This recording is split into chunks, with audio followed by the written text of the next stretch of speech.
Alors, vous savez que la récession, c'est...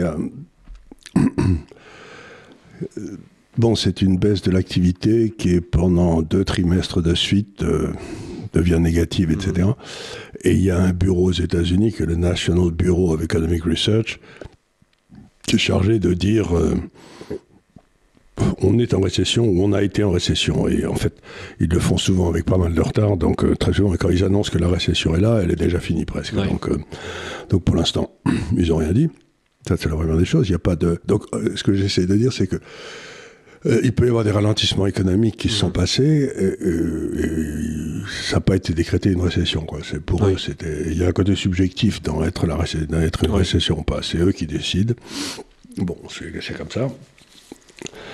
Alors, je vais vous dire pourquoi une récession ne me semble pas très probable dans un avenir immédiat. Quelles sont les raisons positives? D'abord, la première, c'est que le coût de l'énergie est encore très bon marché. Tout à fait. On est à 67-68 $ le baril. Donc, je n'ai, depuis le début de ma carrière, 70, je n'ai jamais vu une récession aux États-Unis qui n'ait été précédée par une hausse significative des prix du pétrole. Bien sûr. Donc, pour l'instant, c'est pas le cas. Ouais. Donc ça, on peut dire, bon, ce ne sera pas une récession causée par une hausse de prix de l'énergie. Ça, c'est la première des choses. La deuxième, c'est que je n'ai jamais vu une récession qui se passait quand le cash flow des sociétés américaines était globalement positif. Je m'explique. C'est que vous avez des chiffres qui sont publiés par la comptabilité nationale américaine qui vous donnent le pourcentage de cash que les sociétés ont dans leur bouquin en proportion du PIB, pour mettre ça, pour comparer les différentes périodes. Et il n'y a jamais eu une récession qui n'ait été précédée par les sociétés passant en cash flow négatif. C'est-à-dire que ça veut dire que soit leurs ventes baissent, et donc elles ont des trous dans la caisse, en fait. Oui, bien sûr. Et là, le cash flow est positif encore de près de 2% du PIB, ce qui est énorme. Donc, le prix de l'énergie ne monte pas et il y a plein d'argent dans la caisse. Ouais. Donc, je me dis, bon, pour l'instant, il y a des éléments importants.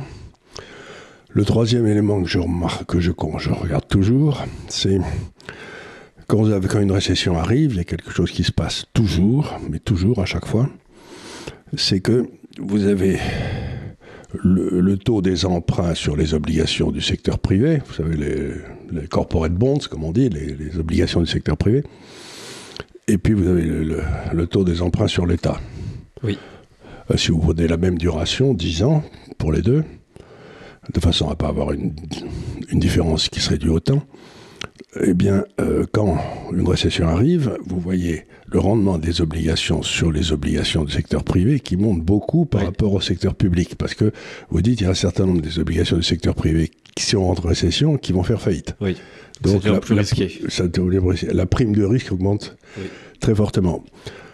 Pour vous donner une idée, cette prime de risque se balade entre 1,5, c'est-à-dire 1,5 c'est-à-dire 150 points de base, quoi, 1,5%, au plus bas, quand tout est bien, qu'il n'y a rien à craindre. Et ça peut monter jusqu'à 7 points, comme en 2008-2009, où c'est 700 points de base. Donc vous avez des hausses qui peuvent être... vous voyez, c'est une espèce de hausses très fortes qui se passent au moment de chacune des récessions, comme ça. Vous les voyez très bien historiquement. Et... aujourd'hui, on est à 1,8. Donc on est tout près des plus bas et pour l'instant, il n'y a eu absolument aucune tension sur le corporate bond, le crédit du secteur privé. Alors il faut dire qu'il y a eu de temps en temps, comme en 1966 ou en 2017, des tensions sur le crédit qui étaient très nettes, qui ne sont pas transformées en récession. Oui. Mais jamais une récession sans qu'il y ait... Il n'y a jamais une récession qui n'ait été accompagnée par une hausse. Donc il y a eu, sur les 70 dernières années, il y a eu à peu près 2 faux signaux, comme ça, mais qui étaient... attention, une récession arrive, puis elle n'est pas arrivée. Oui. Vaut mieux ça que l'inverse. Vaut mieux ça que l'inverse. Donc, pour l'instant, donc si je prends ces 3 secteurs-là, je me dis, bon, dans l'immédiate, les marchés n'ont pas l'air de s'énerver pour la récession. Bon, alors... reste la baisse du marché des actions.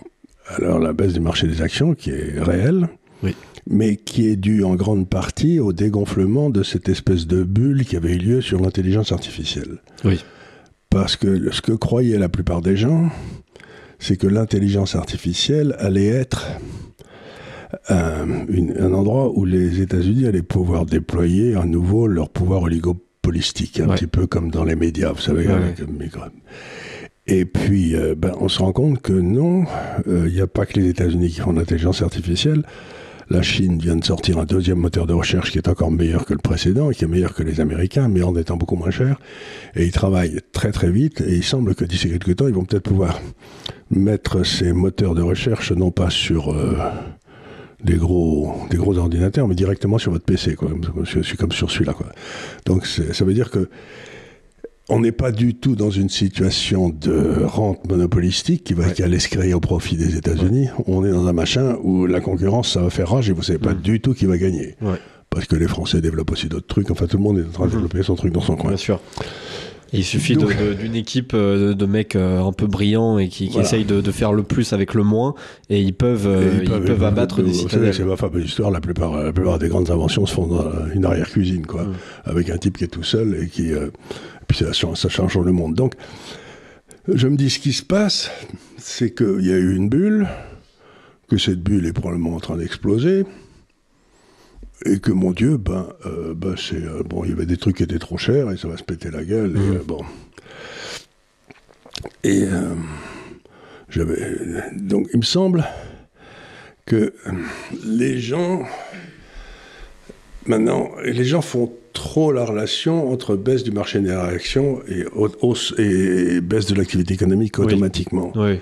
Alors, il est possible qu'il y ait une récession sectorielle dans les semi-conducteurs, par exemple, parce qu'il y aurait été, pour des raisons de valorisation, ou simplement parce qu'on en bouffe moins, ou que Nvidia, finalement, ça sert à rien d'avoir une Rolls-Royce si le camion poubelle peut faire le boulot, quoi. Oui, ça veut dire, c'est... Donc, il y a tout ça. Donc, personnellement, je vois que le Standard & Poor's a cassé dans le... Vous savez, je fais quelque chose dont j'observe beaucoup, c'est la valorisation en or. Hein, vous savez, donc, si vous mettez le marché des actions en or, vous le valorisez en or, c'est-à-dire vous divisez le Standard & Poor's par le cours de l'or, et que vous prenez une moyenne mobile à 7 ans, on se rend compte que maintenant, l'or a fait mieux que le marché des actions depuis 7 ans. Oui. Et c'est là que souvent sont passées les grandes baisses. Donc, si je devais faire un petit résumé de ce que j'ai dit, je dirais il y a un risque sur le marché qui est cher, qui est objectivement cher, et ce d'autant plus qu'on voit renaître ce qui s'est passé, c'était à peu près il y a un an, oui, je l'avais dit le 25 janvier 2024, pour la première fois, puis ensuite en septembre 2024, j'avais dit à tout le monde d'acheter des actions chinoises, pour la première fois de ma vie, c'était... et les actions chinoises, depuis un an, oui, à peu près, ont fait 25% de mieux que le marché des actions américains. Donc, c'était pas un mauvais conseil, mais 2, ça veut dire que les gens se disent, flûte alors, j'ai plein d'États-Unis, et j'ai pas du tout de Chine. Oui. Donc j'ai pris, pendant un certain temps, 3-4 ans, c'était la position gagnante. Avoir que des États-Unis et pas de Chine, en quelque sorte, par les États-Unis, vous jouiez la techno, et par la Chine, vous jouiez l'industrie. Oui. Mais d'abord, l'industrie, comme je ne cesse de le dire, elle va connaître un développement foudroyant à cause du développement de toute cette zone de l'Asie qui part de la Crimée et qui arrive jusqu'à l'Indonésie, cet immense arc qui englobe l'Inde, là, dont j'ai souvent parlé. Et là, si j'ose dire, la Chine va être parfaitement placée pour jouer ce truc-là. En plus, elle a le centre financier qu'il faut avec Hong Kong, puisqu'il y a à peu près 2000 milliards de dollars qui sont en dépôt à Hong Kong, en dollars de Hong Kong.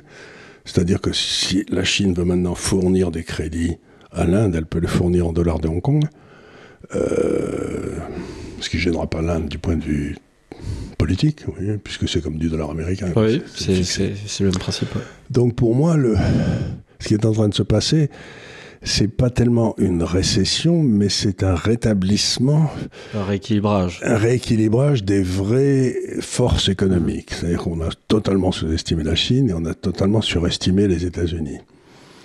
Et bon, les États-Unis vont revenir à un niveau raisonnable. Ouais. La Chine, à mon avis, elle va continuer à monter.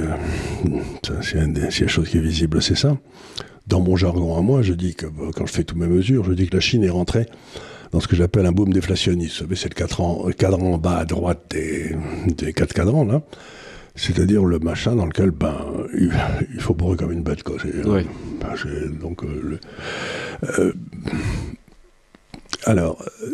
Donc pour moi, si vous voulez, le truc important, c'est pas tout ce qu'on me raconte sur la récession, parce que je crois pas qu'il y en aura, surtout s'il y a un boom qui se passe en Asie. Ouais. Mais c'est ce rééquilibrage qui se fait au détriment des États-Unis. Ouais. Et c'est ça qui est important.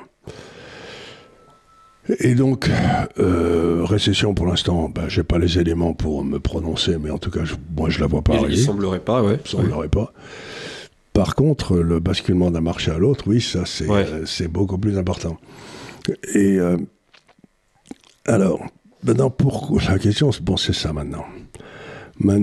Ça c'est l'analyse que je fais. Maintenant, pourquoi tout le monde est-il en train de vous parler de récession? C'est une bonne question. Ouais. Bon, les récessions sont souvent précédées par une crise de liquidité, quand la Banque centrale serre trop fort. Et cette crise de liquidité emmène toujours un écartement des primes sur les obligations, comme je l'ai dit. Un dollar qui a plutôt tendance à monter, parce que il devient en pénurie. Là, c'est pas le cas, le dollar est plutôt faiblard, et la prime de liquidité ne se tend pas. Le pétrole ne monte pas, les matières premières sont à peu près stables.